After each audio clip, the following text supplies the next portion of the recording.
Welcome to the channel. In today's video, I will show you how to completely delete your CamScanner account. Many users wonder how to remove their account along with all saved documents, and in this video, first, open the CamScanner app on your Android phone. Next, tap on the profile icon located at the bottom right. Next, from the menu, click on Account. Then, select your nickname to access the account settings. Scroll down carefully until you find the Delete Account option and tap on it. After that, a confirmation screen will appear. Click on OK to delete the account.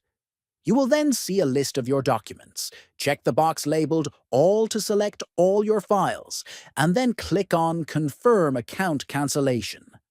Finally, on the next screen, choose Delete Documents, then you will be asked to select the reason for deleting your account.